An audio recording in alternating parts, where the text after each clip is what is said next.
Ashama harka fuunee kabajamtootaa fi jaallatamtoota hordoftoota kanneen ramee online irratti nu hordoftan hundumti keessanuu baga jiraattan jecha egaa har'a barumsa haaraa bareedaa ta'e tokkoon qabannee isin dhiyaannee eessayyuu hin deemnaa hanga xumura sagantaa kanaatti faana turaan affeerraa keenya jechuudha.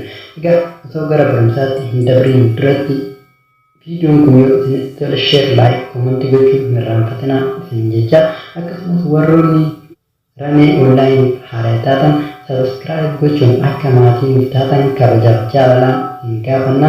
Yeroo kamuu viidiyoo nuti isiniif maxxansinu akka isin hin dabrin mallattoo notificationaa kanarratti tuquudhaan all notification gochuu hin irraanfatinaa isin jenna. Egaa amma kallattimaan gara barumsa keenya isin dabarsina jechuudha. Hormoonni keenya har'aa telegiraamaa wal qabata jechuudha. Telegiraama wanta haaraa fidee jira jechuudha. Telegiraama isa duraaniitii fi kan ammaa adda ta'ee jira jechuudha. Egaa maal haaraa fide jechuun keessan hin oolu jechuudha. Egaa telegiraama keenya walumaan ilaalla jechuudha. Isa jalqabaa mee isinis haa agarsiisu jechuudha. Osoo update hin ta'in isa jalqabaa isinitti haa agarsiisu. Oguu seentanii jettan telegiraamni inni jalqabaa kana fakkaata jechuudha. Normaala update hin taane akkana fakkaata jechuudha. Inni jalqaba itti fayyadamnu kana fakkaata jechuudha. Egaa telegiraama keessan update yoo hin godhatin isinis update godhadhaa isin jira. Egaa jalqaba irratti update gochuudhaaf jechuudha. Play Store keessan keessa ni galtanii jechuudha. Play Store keessan keessa erga galtanii booda bakka search baarii kanatti telegiraam jettanii barreessitanii jechuudha. Telegiraam jettanii erga itti barreessitanii booda jechuudha. Haala kanaan isinii fida update yoo ta'ee jiraate open qofa jedha jechuudha. Update yoo ta'in update bakka jettu kanarratti gadi tuquudhaan update gootanii jechuudha. Haga inni update godhee isiniif xumuru ni eeggattanii jechuudha. Update oguu godhee xumuree jedhe open jedhee isinii fida jechuudha. Update oguu inni xumure jechuudha. Update ta'ee bifa haaraa waan bareedaa of keessatti qabatee jechuudha. Egaa telegiraamni duraanii kana hin qabu jechuudha. Hanga update godhatanitti isiniif fiduu hin danda'u jechuudha.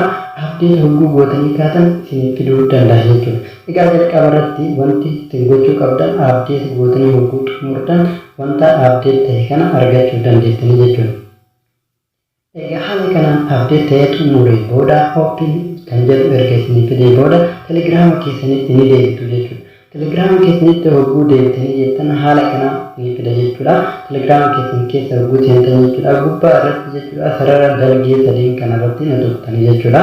Wanta haaraa fide kana argachuudha.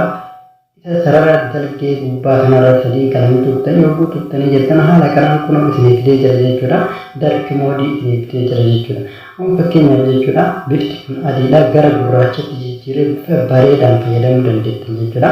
Akka barbaadanitti baay'ee bifa baay'ee namatti tolu jechuudha. Amma bakka akka baatii kanarratti mallattoo akka baatii kanarratti hogguu tuqxan haala kanaan jijjiiree isinii fida jechuudha. Ni gurraacha hedduu waan gaariidha. Fakkeenyaaf namni yeroo hedduu telegiraamatti fayyadamu jechuudha. Ijji waan adii irraa nama dhukkubsachuu dandeetti jechuudha. Kanaaf wanta gurraacha yoo ta'e baay'ee tokko namatti tola. Itti fayyadamaaf illee baay'ee tokko dansaadha jechuudha. Haalaan namatti tola ni jira. Egaa baay'ee tokko isinitti tola jedheetiin abdii qaba jechuudha. Egaa yoo hin feene taate gara adiitti jijjiirrachuullee ni dandeessanii jechuudha. Akka barbaadanitti jijjiirtanii garuu irra caalaa jechuudha kan filatama gurraacha kan jechuudha. Ija keessaniifis baay'ee tokko gaariidha jedheetiin abdii qaba jechuudha. Fakkeenyaaf gurraachi kun ijatti illee miidhaa hin geessu baay'ee tokko itti fayyadamaaf namatti tola jechuudha. Egaa barumsi anarraaf qabadhee dhiyaadhe kana fakkaata. Barumsa biraatiin hanga walitti deebinutti nagaa hannaa turaatiin jedha.